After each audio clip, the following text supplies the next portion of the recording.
The day at the cemetery starts with the raising of the flags. This happens before the cemetery opens, so you can't be present. In 2011, I was leading a group of ROTCs. They'd arranged to raise the flags, so we were at the cemetery before 9 o'clock. As it was Memorial Day, they put up a French flag and an American flag. There are over 100,000 soldiers buried in Normandy. That's including Americans, the Commonwealth troops and the Germans. Each type of cemetery has a different atmosphere. The German cemeteries are very sombre, the Commonwealth cemeteries are very sober, and the American cemetery is grandiose. It wasn't until the 19th century that individual soldiers had graves. Before that, officers would have memorials, and the simple soldiers would be put into mass graves. The First World War led to setting up of national war grave commissions.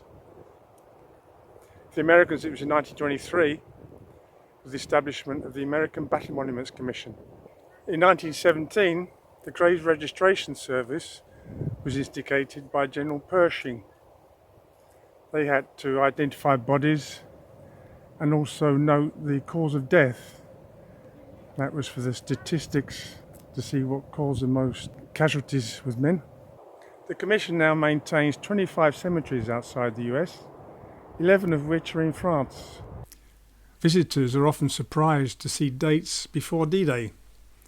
Many airmen were shot down over Normandy and were buried in local graveyards before being brought here. Pointing out certain names as being notable might seem to be an injustice to the others, but these names help to paint a picture of the American Army and the events of the Battle of Normandy. The earliest death is from Operation Jubilee. That was a giant commando raid against the port of Dieppe on the 19th of August 1942. The Rangers had been formed in 1942 based on the British commandos, and some took part in that raid. 2 Rangers were killed. One, Howard Henry, is buried here.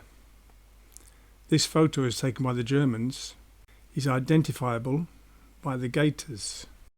These graves are notable because they are of an air crew shot down between here and Bayeux and are buried one behind the other.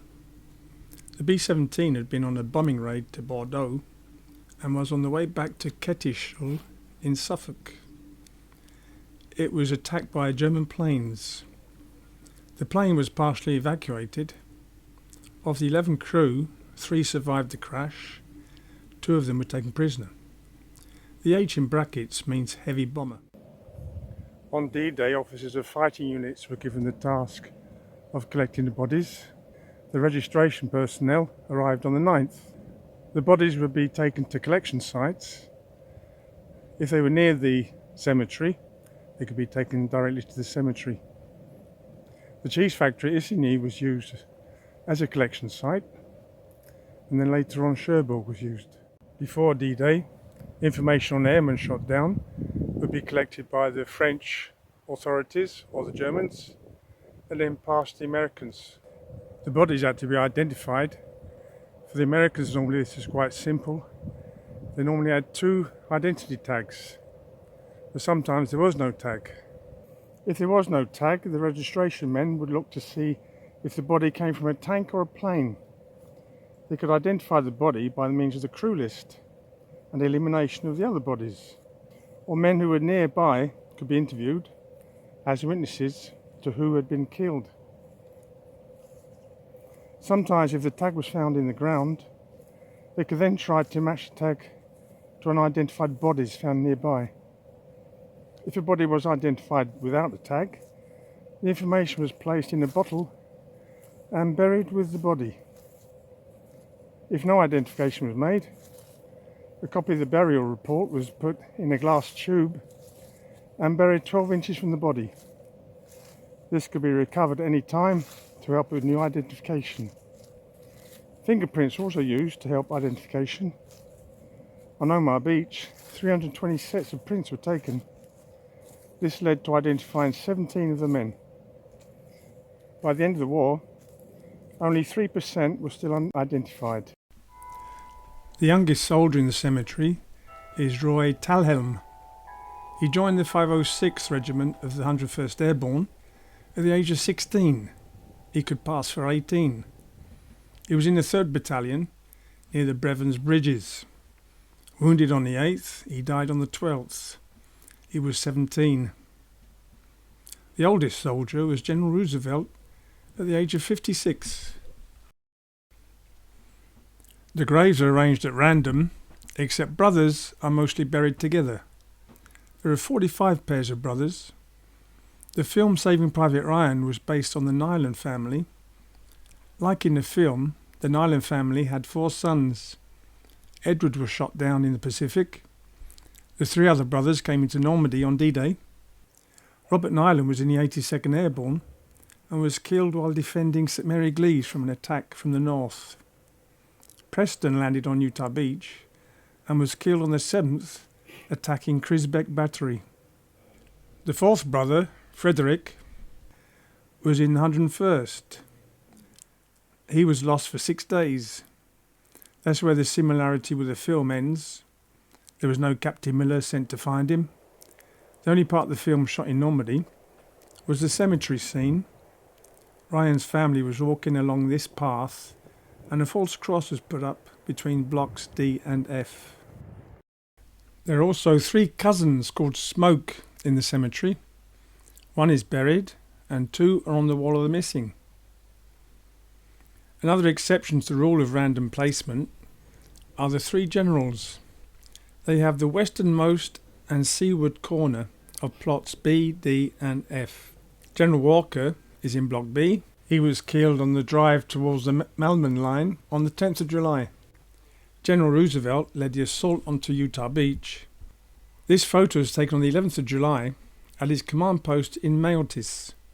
The next day he collapsed in the garden and died of heart attack.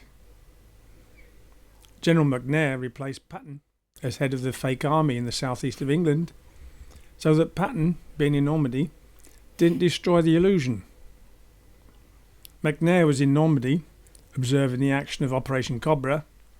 He was killed by friendly bombing. The temporary cemeteries had to be out of sight of the enemy and out of artillery range. They had standard plans for the layout. On D-Day at Omaha Beach, the first planned site was still in enemy hands, and the beach was still under fire from artillery. It was impossible to set up the cemetery. The first cemetery was started on the 7th at this site. Prisoners were available to help, and the work was organised by black soldiers. The work had to go ahead rapidly for health reasons, and also so that soldiers arriving didn't see the beach covered in bodies. By June the 10th, all the bodies on Omaha Beach were buried. The situation wasn't acceptable though. Being in shallow graves in sandy soil, there was many flies around.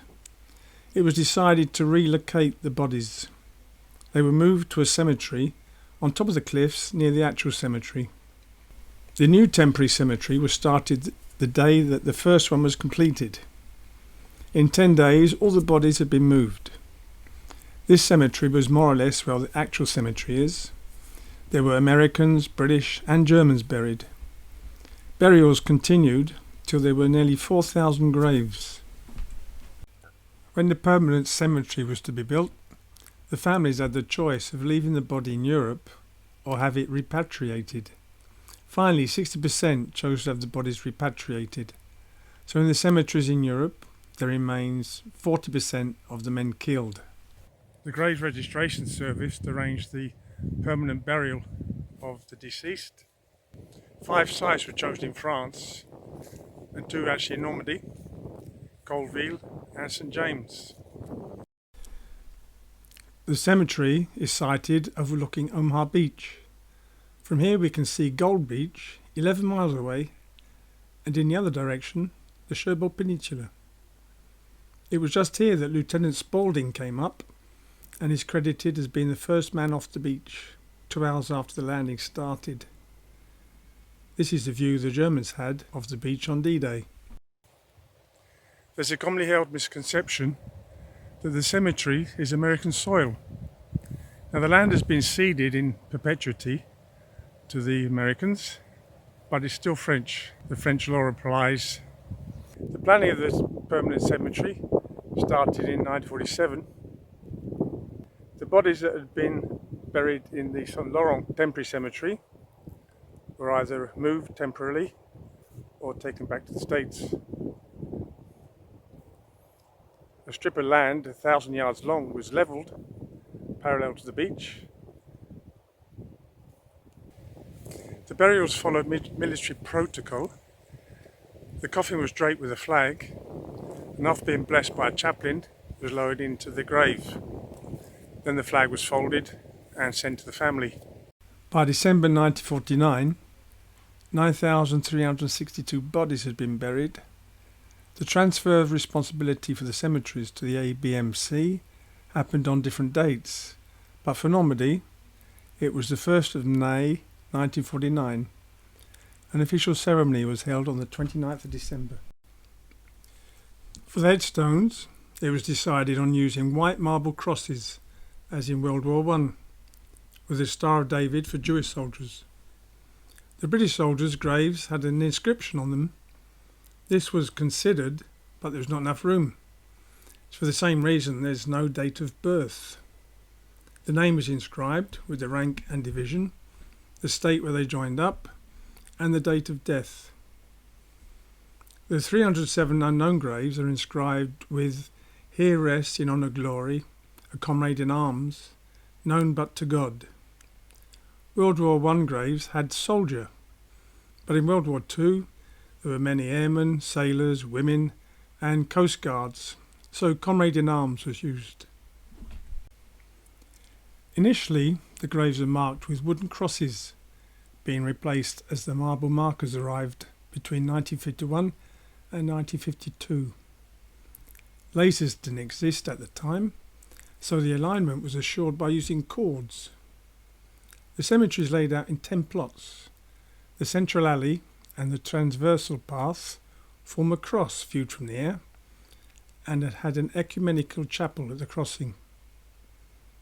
The cemetery of St. James, which was started more or less at the same time, represents the Sheaf badge, the sword with the rainbow. Of the 9,388 graves, there are 4 women buried. 3 were wax in the postal service. They'd gone into Britain and had cleared a backlog of 2 million letters. It was July 45, so the war had finished, but their jeep hit a mine. 2 were killed instantly, and Dolores Brown died 5 days later. Elizabeth Richardson was in the Red Cross, so she was a civilian. She was flying from England to Paris in July 45. A plane crashed near Rouen. She wasn't a nurse, but for the morale of the troops. They would talk to the soldiers and offer them tea and donuts. There are 3 Medals of Honor recipients. General Roosevelt is one of them. The gold lettering is for the Medal of Honor, not because he's a general. It was awarded for his action on Utah Beach. Jimmy Monteith is another. I mentioned him in the video on Omaha Beach. He led tanks through minefields to get them off the beach at Fox Red. This enabled WN-60 to be the first strong point to be taken. Monteith was killed in the afternoon of the 6th. Frank Peregrine broke the stalemate when the 29th was attacking Grand Camp on the 8th. He got into a trench and, using a bayonet and grenades, took 35 prisoners and silenced a machine gun. He was killed on the 14th of June. The Wall of the Missing has the names of 1,557 men who were never found, often because they were lost at sea. To date, 15 have been found and identified. The name can't be removed, so they're marked by a brass rosette. A recent find was Simonetti. On the 9th of June, the 2nd Division were advancing on Saint-Germain-d'Elle. Staff Sergeant Simonetti's group came under fire from machine guns and mortars. Many were killed and the others pulled back. Conflicting information led to Simonetti's body not being recovered. In 2009, builders uncovered human remains. The dog tag and dental records confirmed that it was Simonetti. He's now buried in Arlington. On D-Day, the tank landing craft LCT-30 on Omaha Beach was hit. John Anderson was killed. His body was recovered but couldn't be identified, so was buried as an unknown soldier. In 2015, friends and family had reason to believe that a certain unknown soldier was Anderson. In 2016, the body was disinterred for DNA testing, and it was indeed Anderson. On the 15th of June, the 35th Division was advancing on St. Lo. Jacobson and another man were artillery spotters and went missing. His body was later recovered and identified by some letters near the body. Then the author of the letters was found to be alive. Jacobson was buried as an unknown soldier, X-481. In 2016, it was a laundry label associated with the body, which led to it being disinterred for a test. DNA testing revealed that it was Jacobson. He was reburied in the States with full military honours. The building of the loggia, chapel, first visitor centre and superintendent's house started in 1949 once the burials were completed. The architect Harbison of Philadelphia personally oversaw the construction. The memorial consists of a semicircular colonnade with a loggia at each end. In the centre is a statue by Donald DeLue called The Spirit of American Youth Rising from the Waves. Donald DeLue was the head of the National Society of Sculpture. In each loggia is a map. The southern one shows the Allied movements from D-Day to the 1st of August. The other map shows from the 1st of August till the end of the war, on May the 8th, 1945. On the north wall of the loggia is the seal of the United States. The western end of the cemetery, overlooking the Rouquet Valley, was open with no apparent boundary. Two statues in granite were made to close off the western end. One represents America with the eagle on the arm, and the other represents France with the rooster. Amidst the tragedy of war, some tragedies stand out by numbers involved. The town of Bedford, Virginia, has a population of around 3,000. 19 young men from the town were killed at Omaha Beach. This memorial on Omaha Beach has its twin in Bedford. Two of these men were brothers called Hoback. One of the brothers, whose first name was Bedford, was killed on the beach. His brother Raymond was wounded. The instructions to the men was not to stop for wounded men. That was a job for medics. But the tide washed him away before a medic could get to him. Raymond is on the wall of the missing.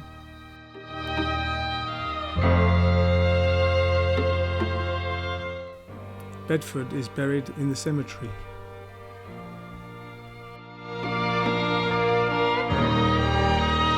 The 66th Division was on its way from Portsmouth to Cherbourg in a convoy of ships. They had nearly reached Cherbourg when the Leopoldville was hit by a torpedo from U-boat 486. Many men were killed by the impact. Many others were grouped on the deck trying to get into lifeboats. But they weren't enough. Most of the ships carried on towards Cherbourg. The British ship HMS Brilliant stopped to try to help, but heavy seas made this difficult. 793 men died from the explosion or by drowning. 489 names are inscribed on the wall of the missing. That's 1 in 3. Some of the men are buried in the cemetery.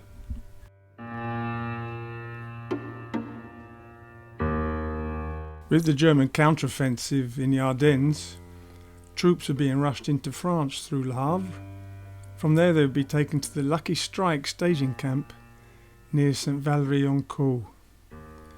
During the night of the 16th of January, a train made up of wooden boxcars was loaded with men, mainly from the 782nd Tank Battalion. The going was slow. It took 5 hours to cover 32 miles. During a stop, one of the French locomotive drivers complained of a problem with the brakes, but they carried on. From Saint-Var towards Saint-Valery, the line sloped downwards. Some wagons had air brakes and the wheels started skidding on the tracks, but the train gained speed. Just after 10:30 on the 17th of January, the train smashed into the buffers at 60 miles an hour. 89 men were killed and many more were injured. The burials at the Normandy Cemetery are of military personnel or even civilians working with the army who died in the area during or even after the end of the war. There are 3 exceptions. One is a brother of Theodore Roosevelt. Quentin was shot down in the First World War and buried by the Germans near the border with Belgium. When the Germans retreated, British soldiers guarded his grave. The French made an ornate cover. When the Normandy Cemetery was made, it was decided to bring him here.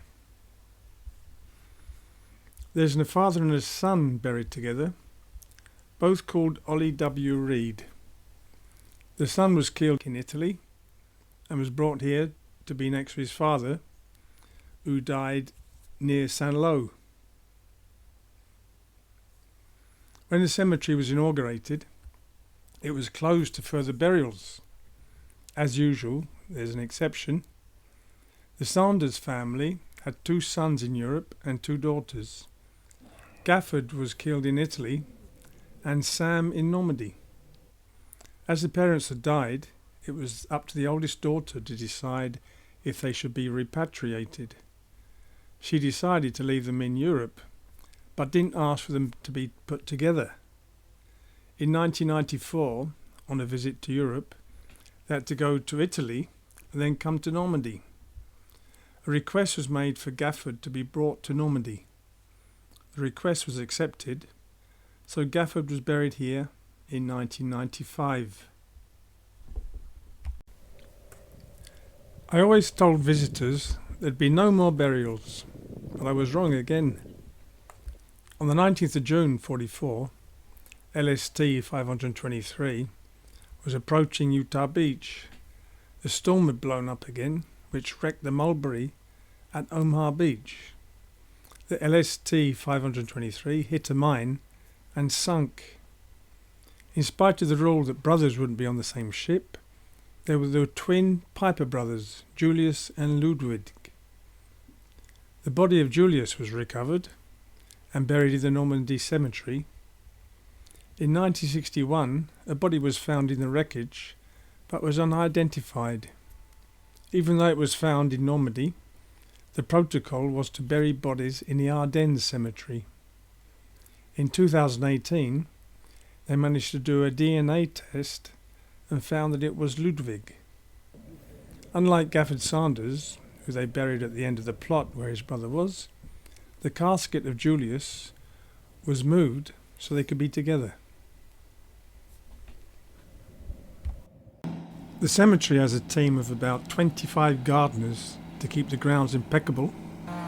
A special mower has been developed to mow each side of the crosses. Finishing touches are made by hand clippers. That's 40,000 scythes to be clipped. The holly hedges are trimmed dead straight by laying a track, then passing a trimmer along the track. The holly oaks, or Barton oaks, are trimmed with the help of aluminium guide, so that they are the same shape. About 20 crosses a year are replaced. This is usually due to weathering or damage, but sometimes due to a mistake in the information on the stone. The crosses are slotted into a concrete beam, then adjusted for height and alignment. At 4:30, the flags are brought down. Taps is played as the second flag is lowered.